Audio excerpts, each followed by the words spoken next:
made an arson, a fire in the park yesterday. They came back. They promised they would come back. They came back at about 9:22 p.m. When they came back, this time they had five, and they were yelling out N-words, so and so and so and so forth. Now the thing about me is they had the audacity to come back after they set a fire. I mean, a whole arsonistic fire, like there was, I mean, burned down to the ground. So I called the police and I let the police know that that I did reach out to. I let the police know that those teens were back because they told me that I could record them the next time I saw them, but I didn't want to, of course, put my safety in danger by recording people. So I didn't do that. But I had the police person online, and I let them know, hey, I'm going to walk around the track and I'm going to record. Now, the police were called, like I said, about 9:22, within 5 minutes of that, because as soon as I saw them, I called.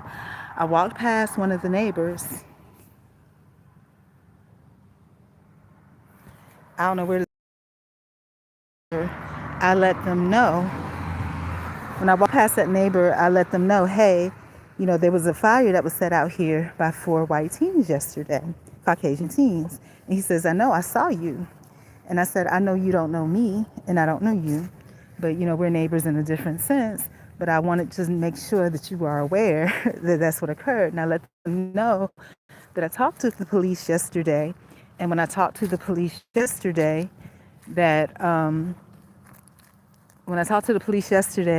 that they advised that, I told them I didn't have a picture of them. I gave them a description. And then they advised that, and they're out here smoking weed too. They advised that, that indeed I could actually take a recording of them. So, they're talking now. I'm way over here. He said something, I don't know what he said. But then, of course, what I knew what was going to try to happen was he was saying, it's a public park, you're stalking people in the park. You set a fire, and I'm not. I called the police and let's make sure the police is on the phone to let them know. So, yeah, these teens are violent. And I was just like, I'm not getting into that. But anyhow, I walked past the neighbor and I let the neighbor know what the situation was. They advised they saw, and they heard. And I asked them, I told them that I called the police. I told the police I was going to meet them at the library. And of course, what happens is the police, they just kind of stand around and surveil a while. Now, my concern, tell me what you think I should do. My concern is that if I leave, then the kids will say anything. But they started the fight. I gave them the description. Now, here's the kicker. I gave the description, but when I gave the description, the lady was like, because I said, well, stay on the phone while I give the description. I'm just going to walk around the track one time so that I can discreetly do that. And she says, well, I don't need to stay on the phone, if you're walking the track. And I said, well, that's not the purpose, though. It's so that you can hear, because they're going to call out to me. And they did absolutely call out to me. Oh, we'll set more stuff on fire, you B-word, you N-word. And there's no way, because the way these phones are, they pick up everything, right? So there's no way that she didn't hear, but she said she didn't hear them. And like I said, there's a main one in red and white. So, and they're staying put. Now, the thing about it that's scary, in situations where there's individuals that are not mainstream, if those kids are not leaving, and they know the police are probably not coming anytime soon, because they still smoking their weed and everything, when they come, and what might happen is if it waits long enough, they'll go over and start bothering my other things, which is fine. But I just wanted to make sure I document that. I'm going to go pick up a couple of more items, and then I'm going to come on back. But yeah, it's crazy. But Stillness Saturday did work. A lot of good things.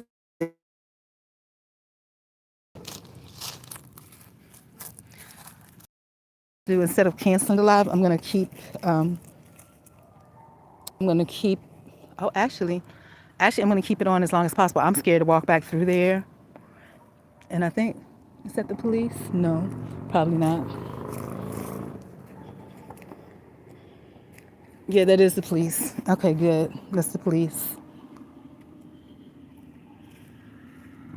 I told them the library. They're at the park.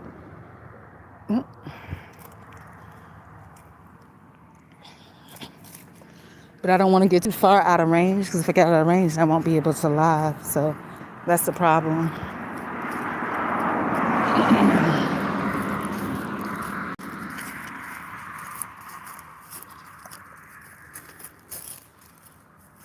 That's the police. They're approaching them now.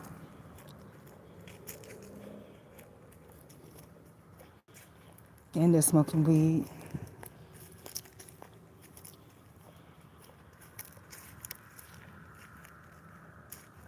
I don't know if I'm doing the right thing by walking over, but I'm going to stand aside. One, because my live stream is not going to be able to last that long. So,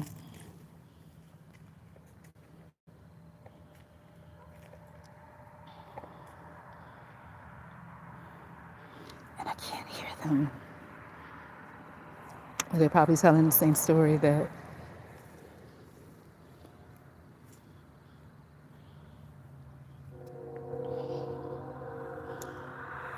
get as close as I can without cutting out.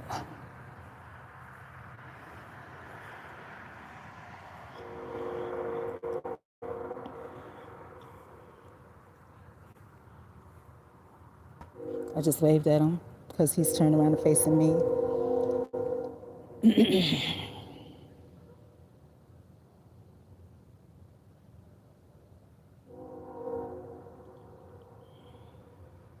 And they were smoking weed too. I know he has got to smell it because I smelled it when I walked past. So he's definitely should have a positive ID. But just because they have a positive ID of him doesn't mean to do anything. Because when that guy was out here that followed me all the way across the park and made threats, you could clearly see him through the police vehicle. And I told him where he was sitting. You could clearly see him at the pavilion as well because he had on a red sweatshirt.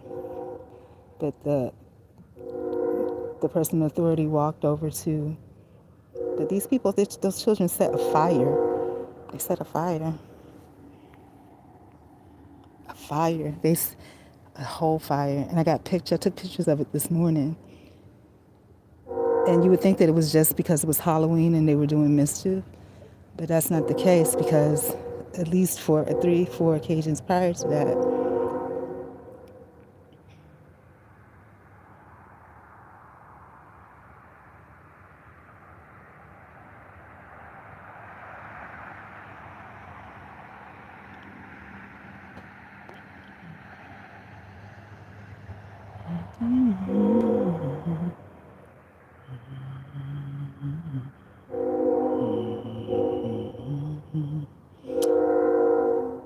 and they said, you sat there and you watched us, you witnessed us do it, you dumb bee. And we'll set fire to your other stuff. That's what the guy in the white hoodie with the red cap says. Okay, I lost my connection, so I had to step back a couple of steps.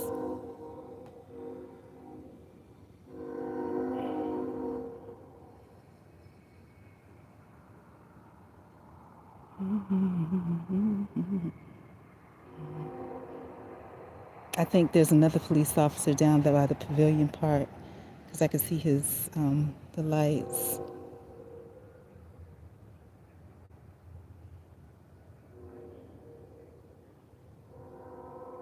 And I gave the description to the T of these children yesterday. And I'm giving the description to the T of these children again today. So I think that is an officer down at the other end.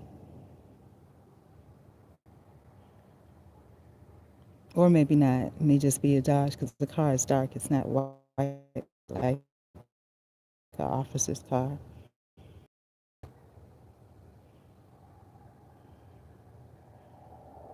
The officer's coming over here now.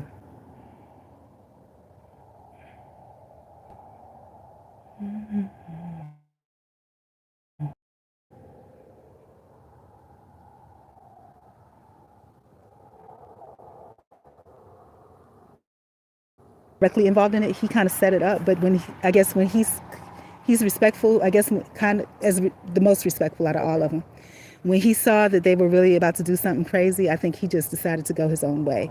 But the 3 remaining ones, and I believe it's I know for sure it's the Caucasian girl, the heavyset girl in the pink sweater, Yeah. Also, the boy with the long black hair in the front. And also, I believe the guy with the white sweater with the red hoodie.